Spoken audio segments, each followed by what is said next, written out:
जीवन में कभी-कभी कुछ परिस्थितियाँ हमारी ऐसी आ जाती है जहाँ पर हमें ये नहीं समझ में आता है कि हमें क्या करना चाहिए। ऐसा ही मामला एक मेरे पास आया जहाँ पर पत्नी की ओर से कहना था कि मेरे पति मुझसे अलग होना चाहते हैं लेकिन मैं उनसे अलग नहीं होना चाहती हूँ। अब पति ने साफ तौर पर बोल दिया है कि मैं तुम्हें अपने पास रखूँगा नहीं, लेकिन पत्नी फिर भी सेक्शन 9 का केस करके बैठी है। उसके द्वारा ना तो 498 ए का मामला दर्ज किया गया है, ना ही उसने मेंटेनेंस का मामला दर्ज किया है क्योंकि वो कमाती हैं, वर्किंग हैं। अब जब उनके द्वारा कोई भी केस नहीं किया गया है, सिर्फ़ और सिर्फ़ सेक्शन 9 का केस किया गया है। पति ने साफ तौर पर बोल दिया कि मैं तुम्हारे साथ नहीं रहूँगा। पत्नी के पास कोई ऐसे सबूत भी नहीं है जिससे वो ये साबित कर सके कि पति अडल्ट्री में है या फिर पति ने उन पर अत्याचार किया है।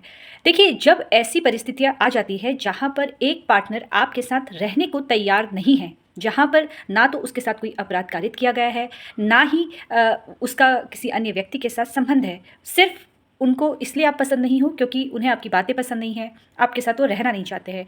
कुछ ऐसी परिस्थितियाँ भी आ जाती हैं जहाँ पर एक व्यक्ति के द्वारा ये सोच लिया जाता है कि मुझे जो आगे का जीवन है वो अकेले गुज़ारना है। मैंने इस व्यक्ति के साथ विवाह करके गलत किया, ये मेरे लायक नहीं है या हम दोनों के विचार आपस में नहीं मिलते हैं। तो ऐसी अवस्था में उस व्यक्ति को क्या करना चाहिए जहाँ पर जो व्यक्ति तलाक नहीं देना चाह रहा है। देखिए, अगर ऐसी परिस्थिति आपके साथ भी है तो ऐसी अवस्था में मैं आपसे यही कहूँगी कि अगर सामने वाला व्यक्ति आपको नहीं रखना चाह रहा है, आपके द्वारा बहुत बार कोशिश की गई है, समझौता भी करवा लिया है, आप पर कोई भी अपराध भी कारित नहीं हुआ है, तो ऐसी अवस्था में सीधा-सा आंसर है कि आप आपसी सहमति से अलग हो जाइए क्योंकि ये उनके लिए भी सही है और आपके लिए भी सही है।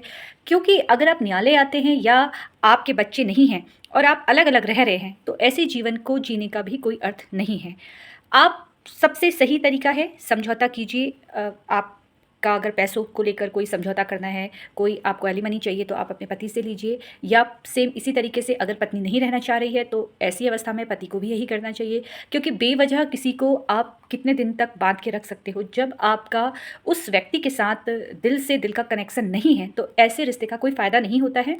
उसमें समझदारी यही है कि आपसी सहमति से आप दोनों अलग हो और अपने जीवन को नई दिशा में अलग लेके आप जाइए। बहुत सारा और भी काम है, उस पर आप ध्यान लगाइए। हो सकता है कि आपके जीवन में कोई दूसरा व्यक्ति आ जाए। जबरन आप किसी को पकड़ कर नहीं रख सकते हैं, अपने रिश्ते में बांध कर नहीं रख सकते हैं जब सामने वाला जो व्यक्ति है वो आपके साथ नहीं रहना चाहता है। तो फिलहाल इसमें मैं आपको यही राय दूंगी कि अगर आपके पति आपको नहीं रखना चाह रहे हैं तो ऐसी अवस्था में आपको उनसे कहना है कि आपसी सहमति से हम अलग हो जाते हैं और आपको जो भी एलिमनी उनसे चाहिए, मेंटेनेंस चाहिए, आप डिमांड कर सकती हैं। फिलहाल इसी तरीके से आप लोग मुझसे जुड़ते रहिए। धन्यवाद।